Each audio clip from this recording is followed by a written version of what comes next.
நவீன ட்ரோன் போரும் வான்புலிகளும். உலகம் இன்று காணும் நவீன ட்ரோன் போருக்கு பல வழிகளில் முன்னோடியாக இருந்த ஈழப்போர் முடிவுக்கு வந்து 17 ஆண்டுகள் நிறைவடைகின்றன. 2009 ஆண்டு மே மாதம் 18ஆம் தேதி முள்ளிவாய்க்காலில் தமிழர்களின் ஆயுத போராட்டம் முடிவுக்கு வந்தது. 3 தசாப்தங்கள் நீடித்த அந்த ஆயுத போராட்டத்தில் பல வரலாற்று சாதனைகள் நிகழ்த்தப்பட்டன. அவை அத்தனையும் தமிழர்களுக்கென ஒரு தனி அரசை நிறுவும் நோக்கிலேயே தமிழர்களால் நிகழ்த்தப்பட்டவை. தனி அரசை நிறுவும் நோக்கில் முன்னெடுக்கப்பட்ட அந்த ஆயுத போராட்டம் முள்ளிவாய்க்காலில் பாரிய தமிழின படுகொலையுடன் முடிவுக்கு கொண்டு வரப்பட்டது. அது தனியே இலங்கையின் முப்படைகளாலும் நிகழ்த்தப்பட்ட சாதனை அல்ல. அதற்கு பின்னால் பல நாடுகள், பல பலம் வாய்ந்த சக்திகள் இருந்தன என்பது வெளிப்படையான உண்மை. 3 தசாப்த ஆயுத போராட்டத்தில் விடுதலை புலிகள் உச்சபட்சமாக கடற்படையையும் விமானப்படையையும் உருவாக்கியிருந்தன. அவை மட்டுப்படுத்தப்பட்ட பலங்களை கொண்டதாக இருந்த போதும் இலங்கை அரசுக்கு மாத்திரமன்றி சர்வதேச சக்திகளுக்கும் சவாலாக இருந்தன என்பதே உண்மை. அதுதான் விடுதலை புலிகளுக்கு எதிரான போரில் அவர்கள் ஒன்றிணையவும் சர்வதேச சக்திகள் ஒன்றிணைந்து அவர்களை தோற்கடிக்கவும் காரணமாகியது. நவீன ஏவுகணைகள், போர் விமானங்களை கொண்டிருக்கும் சர்வதேச சக்திகள் புலிகளின் விமான கடற்படையைக் கண்டு அஞ்சினர் என்பது மிகையான கூற்றாக தெரியலாம்.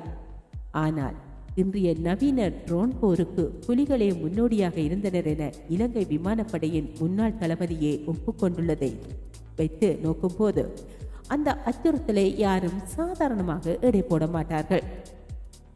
விடுதலை புலிகள் அமைதி தீர்வுக்கு இணங்காது போனது, பயங்கரவாதத்துக்கு எதிரான போர் உத்திக்குள் அவர்கள் அகப்பட்டு கொண்டது என்பன போன்ற பல காரணங்கள் கடந்த 17 ஆண்டுகளில் அடுக்கப்பட்டன. போரில் தோல்வியடைந்தவர்கள் மீது எப்போதும் சுமத்தப்படும் குற்றச்சாட்டுகள் தான் இது. தோல்வியடைந்தவர்களுக்கு வரலாறு இல்லை, அவர்களின் வரலாற்றுக்கு மதிப்பும் இல்லை என்று 3 தசாப்த ஆயுத போராட்டத்தின் வரலாற்று பாடத்தை மறைக்கும் சூழ்ச்சிகளில் இன்றும் பலர் இறங்கியிருக்கின்றார்கள். ஆனால் தோல்விதான் வெற்றிக்கான அடிப்படை. தோல்வியிலிருந்து பாடம் பெற்றுக்கொண்டவர்கள்தான் வெற்றிகளை பெற்றிருக்கின்றார்கள். 3 தசாப்த ஆயுத போராட்டத்தின் பின்னர் தமிழர்கள் பல பாடங்களை கற்காது போயிருக்கலாம். அதற்காக அந்த போராட்டமே தவறானது என்று குறிப்பிட முடியாது. தவிர்க்க முடியாத ஒரு சூழலில் தான் அன்று தமிழர்கள் ஆயுதம் ஏந்தினார்கள். இன்று ஆட்சியில் உள்ள ஜேவிபியினரும் 1க்கு 2 முறை ஆயுதம் ஏந்தியவர்கள்தான். அது அந்தந்த காலங்களில் தவிர்க்க முடியாதிருந்த அரசியல் சூழல். அதுபோலத்தான் தமிழர்களின் ஆயுத போராட்டம் தமிழர்களுக்கு தனி அரசை நிறுவுவதில் வெற்றியை கொடுக்காது போயிருந்தாலும் தமிழர்கள் இன்று உலகெங்கும் பரந்து நிலைத்திருப்பதற்கு அதுவே பிரதான காரணம் என்பதை மறுக்க முடியாது. தமிழர்கள் பொருளாதார ரீதியாக, கல்வி ரீதியாக, தொழில்நுட்ப ரீதியாக பெரும் வளர்ச்சி பெற்றிருப்பதற்கு ஆயுத போராட்டமும் அதனுடன் இணைந்த சம்பவங்களும் தான் காரணமாக இருந்தன. தோற்றுப்போன போராட்டத்துக்கு வரலாற்று பெருமதி இல்லை என்று கற்பிதம் செய்பவர்கள் கூட அந்த ஆயுத போராட்டத்தின் விளைவுகளின் ஊடாகவே வெளிச்சத்துக்கு வந்தவர்கள்தான் என்பது மறுக்க முடியாத உண்மை. முள்ளிவாய்க்கால் போர் முடிவுக்கு கொண்டு வரப்பட்டு 17 ஆண்டுகள் ஆகின்றன.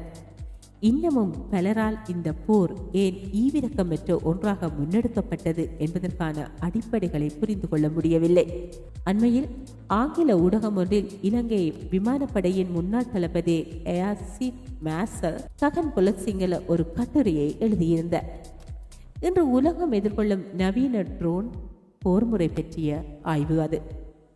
வாள்களுடன் தொடங்கிய போர் படிப்படியாக மாற்றம் கண்டு ட்ரோன்களுடன் நடத்தும் போராக மாறியிருப்பது பற்றி அவர் அதில் விளக்கியிருந்தார்.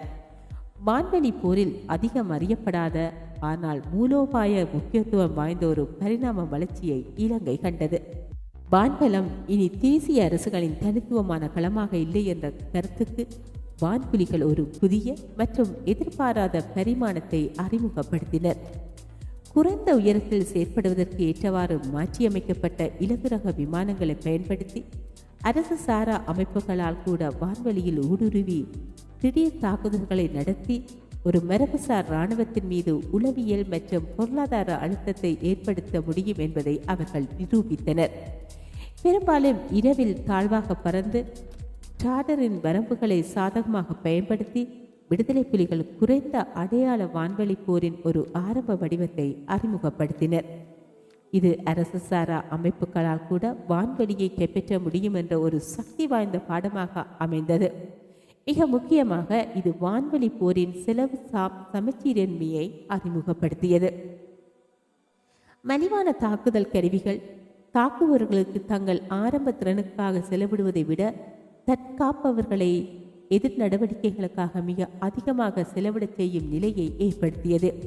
இதுவே உலகம் இப்போது காணும் நவீன ட்ரோன் போரின் பல வழிகளில் முன்னோடியாக இருந்தது என்றும் அந்த ஆய்வில் ஏஎஸ்எம் மார்ஷல் ககன புலத்சிங்க குறிப்பிட்டிருக்கின்றார்.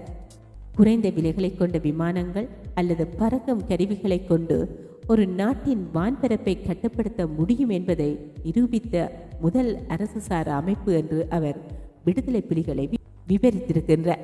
கடலில் ஏற்கனவே விடுதலை புலிகளின் கடற்புலிகள் ஆதிக்கம் செலுத்தி வந்தனர். அவர்கள் இலங்கை கடற்படையின் நடமாட்டங்களை மட்டுப்படுத்தும் அளவுக்கு திறன் பெற்றிருந்தனர். விநியோக தேவைகளுக்காக அவர்களின் ஆதிக்கம் இந்திய பெருங்கடல் வரை விரிவடைந்திருந்தது. அது சர்வதேச கப்பல் போக்குவரத்திற்கு அச்சுறுத்தலை ஏற்படுத்தும் என்ற கவலைகளை சர்வதேச சக்திகளிடம் ஏற்படுத்தியது. இந்த சூழலில் வான்புலிகளின் எழுச்சியை குறைந்த செலவுள்ள விமானங்களை கொண்டு விமானப்படையை முடக்கவும் வான்பரப்பை கட்டுப்படுத்தவும் சேதங்களை விளைவிக்கவும் முடியும் என்பதை நிரூபித்து இன்று ட்ரோன்களை கொண்டு ரஷ்யாவும் உக்ரைனும் இதனையே செய்ய முனைகின்றன. ஈரானும் அமெரிக்காவும் இஸ்ரேலும் இதனையே செய்ய முயன்று கொண்டிருக்கின்றன. பல பில்லியன் டாலர் செலவில் உருவாக்கப்பட்ட விமானங்களை கூட இந்த ட்ரோன்கள் அழித்து விடுகின்றன, பெறுமதியற்றதாக மாற்றிவிட்டன.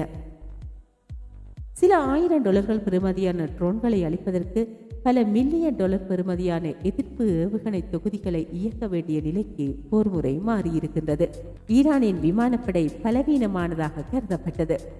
அது தனது ட்ரோன்கள் மற்றும் ஏவுகணைகளை அதிகம் நம்பியிருந்தால் விமானப்படையில் அதிகம் கவனம் செலுத்தவில்லை என்பது இப்போது இந்த நவீன போர் உத்திக்கான முன்னோடியாக வான்புலிகளே இருந்தனர் என்று முன்னாள் விமானப்படை தளபதி கூறியிருக்கின்றார். 20 ஆண்டுகளுக்கு முன்னர் விடுதலை புலிகள் கையாண்ட தந்திரத்தை இன்று வல்லரசு நாடுகள் கையாளுகின்றன. உக்ரைன் மற்றும் ஈரான் போன்ற நாடுகள் தயாரித்த ட்ரோன் குண்டு படகுகளின் முன்னோடியாகவும் புலிகளே இருந்தன. இறுதிப் போரில் கைப்பற்றப்பட்ட அவர்களின் படகுகளை ஒத்த ட்ரோன் படகுகள் ஈரான் மற்றும் உக்ரைன் போன்ற நாடுகளால் பயன்படுத்தப்படுகின்றன. இந்த நாடுகள் விடுதலை புலிகளின் போர்க்கருவிகளின் மாதிரிகளை ஆய்வு செய்து உருவாக்கியவையே இந்த ட்ரோன்கள். ஈரானின் கடற்படை பலத்தை அழித்து விட்டதாக அமெரிக்க ஜனாதிபதி கூறினாலும் அது பாரசீக வளைகுடாவில் ஆதிக்கம் செலுத்துகிறது. அதற்கு சிறிய அதிவேக தாக்குதல் படகுகள் தான் காரணம். அந்த உத்தி கடற்புலிகளிடமிருந்து பெறப்பட்டது. அதையே கடற்புலிகளுக்கு எதிராக இலங்கை கடற்படையும் பயன்படுத்தியது. இதுபோல பல நாடுகள் விடுதலை புலிகளின் போர் உத்திகளை கற்றுக் கொண்டிருக்கின்றன. அவற்றை உள்வாங்கி தாமாகவே நவீன போரியல் கருவிகளையும் நுட்பங்களையும் உருவாக்கி வருகின்றன. விடுதலை புலிகளின் ஆயுத போராட்டம் முடிவுக்கு வந்து 17 ஆண்டுகளுக்கு பின்னரான காலகட்டத்தில் நடக்கும் நவீன போருக்கு அவர்களை முன்னோடி என்று விமானப்படையின் முன்னாள் தளபதியை குறிப்பிடும் அளவுக்கு அவர்கள் சிறந்து விளங்கி இருந்தனர். போரில் நவீன கருவிகளையும் நுட்பங்களையும் அறிமுகப்படுத்தி குறைந்த ஆளணியுடன் வெற்றி பெறுவதற்கான உபாயங்களை அவர்கள் அறிமுகம் செய்திருந்தனர். விடுதலை புலிகள் அறிமுகப்படுத்திய இவ்வாறான முன்னோடி போர் நுட்பங்கள் சர்வதேச சக்திகளை அச்சம் கொள்ள வைத்தது. அரசு சாரா சக்தி ஒன்று தங்களை மீறி வருவதை, வான்வெளி கடற்பரப்பை கட்டுப்படுத்துவதை அவர்களால் பொறுத்து கொள்ள முடியவில்லை. இதுதான் இறுதிக்கட்ட போரில் அவர்கள் ஒன்று திரண்டமைக்கு அடிப்படை காரணம். ராஜீவ்காந்தி கொலை போன்ற பல புறக்காரணங்கள் இருந்தாலும் புலிகளின் போரியல் வளர்ச்சியும் அவர்களின் போர் நுட்பங்கள் மீதிருந்த அச்சமும்தான் புலிகளை அழிக்கும் போரில் அனைத்து தரப்பினரையும் ஒன்றிணைய வைத்தது. பெரும் இன அழிப்பு ஒன்று நிகழும் என தெரிந்திருந்தும் சர்வதேசம் கண்மூடி இருந்ததற்கும் இன அழிப்பை வேடிக்கை பார்த்ததற்கும் அதுதான் அடிப்படை காரணம்.